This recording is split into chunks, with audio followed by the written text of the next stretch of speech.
we're going to keep with this idea of these two different groups like we had in the last one where I had a group of queens and a group of kings. I'm going to keep with that same idea for these next problems. And I should mention over here that we were multiplying. This goes back to what we were talking about in the last section. We were just figuring out how many total choices there were. We're always going to be multiplying these groups together. We're never going to see any sort of adding. And that really goes back to the fundamental counting principle. So we're going to figure out our answer for queens like we did up here, and then multiply it for our answer for kings. So it's kind of combining those two together. Let's look at another example like this in example 3. So in this one, I've told you there are 60 members and 9 are women. And I know I'm going to have to worry about men too. So I'm going to go ahead and kind of start at that point. There are 60 total members and 9 are women. So that means there are 51. That kind of look like a 61.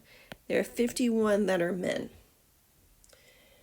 For part A here, I want to find the probability of 6 men and the rest women. So I've got these two groups right here. So I'm going to be multiplying together. There are no words in here that tell me that order matters. So I'm going to be using a combination. In fact, remember that committees are combinations. It doesn't matter if you're the first or the 6th person on that committee. You all have the same job. You're all on the committee. Order does not matter. So I'm going to write that too. Order does not matter. So that's why I'm going to be using combinations on this one. Now for this particular one, I only really have one choice on how to write it. When I've got these multiple groups, a men's group and a women's group, and the order does not matter, I have to use the combinations. So I'm going to just do my combinations. I'll do the men first. There are 51 men and I'm choosing 6 of them. Now I wanted 8 total. So that means that I had 8 total. I chose 6 men. I want to choose 2 women. So my women would be, there were 9 total women. Sorry. There are 9 women. And I'm choosing 2 of those. And I'm going to put that over the total. There are 60 total people and I'm choosing 8. So just to remind everybody, this was the men, then the women, and down here in the bottom was the total. I'll point it out again. If I take the amount that I'm choosing, the 2 on the numerator should equal the 1 on the denominator.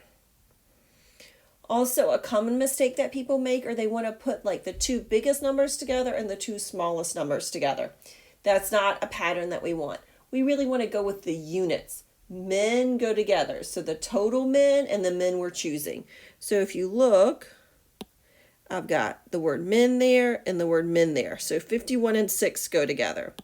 Then I've got the word women here and the rest of them are women. So 9 and 2. There we've got our 2 women right there. So think about putting units together as opposed to the biggest number and the smallest number together. All right, I have to type this in. This is the only way I can do it. And then we want to round to 4 decimal places. So that would give me 2.2534 for my answer. Now for part B, I am going to have choices because I wanted all men. There aren't 2 groups to choose from. So it's all men, so it actually can work at the fraction way or the combination way. So all men, the combination way would be 51 men, and I'm choosing all 8 of them. Remember, we're choosing 8 members total. And then 60, choose 8. On this one, there's not anything to add, so both of these should line up on that right-hand side. Or, this one you had more choices. The probability of choosing a man first is 51 over 60. Then the probability the next one's a man is 50 over 59. And I'm going to do this for all 8. 1, 2, 3, 4, 5, 6, 7. Squeeze it down there at the end. Each one of these is going to decrease by 1 on the numerator and denominator. So you can type it in either way. It's probably a little bit quicker to use the combinations, but if you're thinking about the fractions makes more sense, that's fine too. I'm going to type in either one of those and get 0.2489 as my answer. All right, my last example for this section, example 4, is going to work like 3A right here. So it's going to work like 3A. So I want you to try it. So go ahead and hit pause and give this one a try. It might take a second, and that's okay. Just take your time with it and walk through, and it should work like 3A. All right. So coming back, I'm just going to figure out how many total cars we have. So there are 24 total cars, and I'm picking 10. So I'm choosing 10 cars. So I'm going to choose silver first. So I'm just going to make sure they line up. Silver and silver. I'll do it in red to make it match. So 10 silvers, and I'm picking 6. And I'm going to multiply that by the black. There are 4 black that I'm choosing and 6 black. Oh, I guess I shouldn't have chosen yellow. I'll put it in actual black then. So 6, I'm choosing 4. I'm going to put that over the total. There were a total of 24, and I'm picking 10. So it's going to be 24, and I'm picking 10. We type that in our calculator. If you're going to type it in all at once, you might want to put parentheses around the numerator just so the calculator understands, or you could split it up into 2. Sometimes it's a little bit easier to do the numerator and then the denominator.